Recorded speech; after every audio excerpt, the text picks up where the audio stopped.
This episode of Ties I Help is brought to you by lynda.com. What's up guys? In this video we're going to be doing a comparison of the new iPad mini to the new iPad 4 / old iPad 3.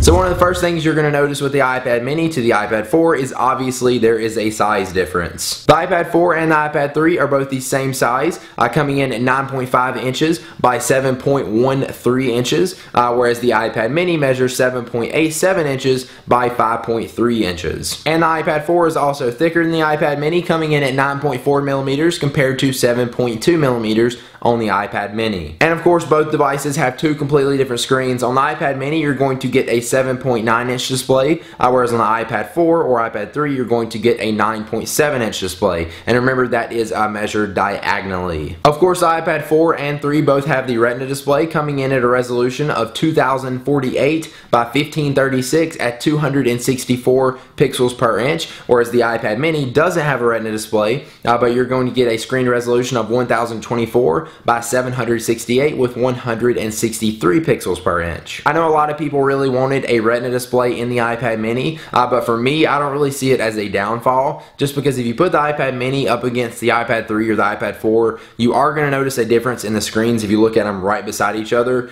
but nobody is really going like this and putting their iPad up to see the pixels on it. It still looks good. This is still a good screen. It's just the same screen as in the iPad 2 except shrunk down. That's the only difference. So in my opinion, if you had the iPad 3 or the iPad 4 and you switch to the iPad mini, you're not going to really notice that much of a difference in the screen, or at least I didn't. Of course you'll also notice that the iPad mini has a completely different design than the iPad 3 or 4. You can get both in white or black, but with the iPad mini it's more like the iPhone 5's color design, where the black iPad mini actually has a black slate painted black, and then the white iPad mini has a white silver metal looking design, and then the back of the device is actually silver, which I think is great because I love how the iPhone 5 was designed and I like that they brought it to the iPad mini. So if you compare the cameras on the new iPad mini to the iPad 4, they are exactly the same on the front and back, but if you compare it to the iPad 3, the iPad 3 front facing camera is VGA quality, whereas the new front facing camera on the iPad mini has 720p HD video and takes 1.2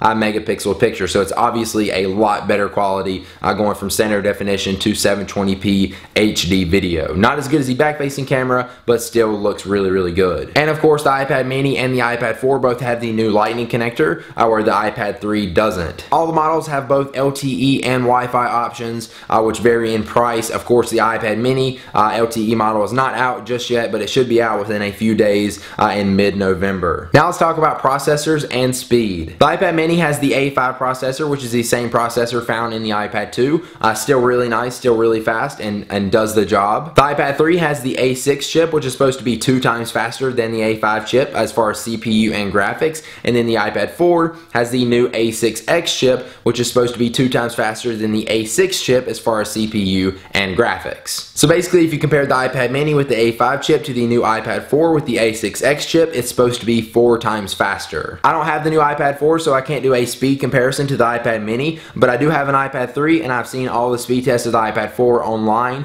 and I will say that it is a little bit faster. If you put the iPad mini and the iPad 4 right beside each other, you will notice a little bit of a difference when you're opening games, apps, and stuff like that, just the load time of them. Also, obviously, the graphics are going to be a lot better on the iPad 3 or 4 because it's got the Retina display, and you'll notice a little bit better overall performance just because it has a better, more powerful chip. But if you think about it, the iPad mini isn't powering a Retina display, so even though it's a lower powered, slower chip, it's not having to power that Retina display, whereas the iPad 3 or 4 has a more powerful chip, but it has to power the Retina display. So basically, yes, it is a little bit faster. Is it going to change your life drastically that it took half a second less to open an app?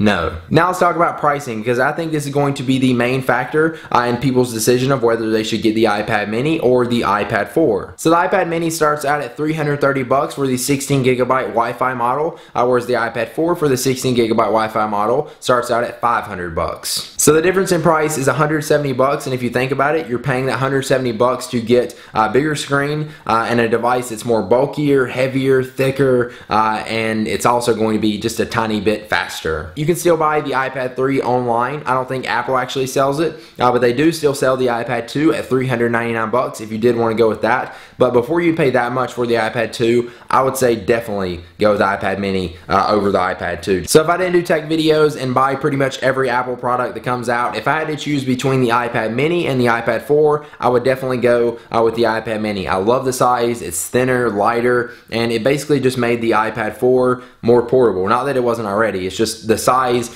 made it better. Like how people have said, it bridged the gap in between the iPhone and the iPad, but I think that was perfect. Like, it's the perfect size for me. I love to carry it around. I've been using this thing constantly, and I literally bring it everywhere with me. It's amazing. I didn't do that with my iPad 3 just because it's bigger, more bulkier, and I don't enjoy carrying around this. I don't mind carrying this around because it weighs hardly anything. So it's basically, you get all the perks and stuff of having a tablet like an iPad, except it's just a little bit smaller and more portable to carry around like an iPhone.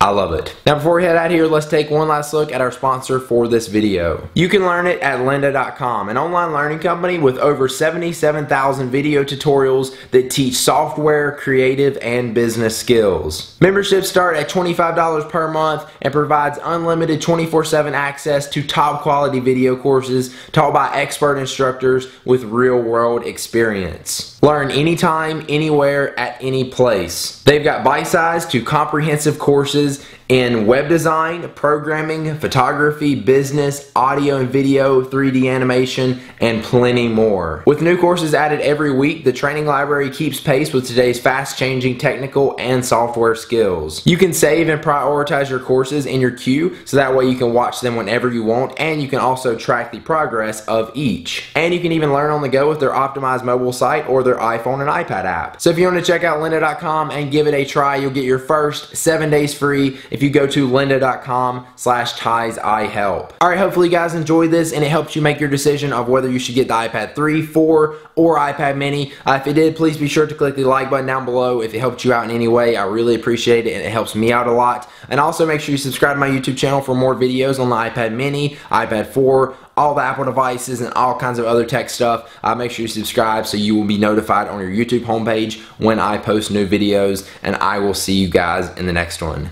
Peace! Also, let me know how the mic sounds. I'm using my new Rode VideoMic Pro. Is it good? And I'm also using my new lighting with my same viewing angle that I normally do, except I had to kind of like scoot it up a little bit. So let me know how it looked and sounded in the comments. Alright, now peace.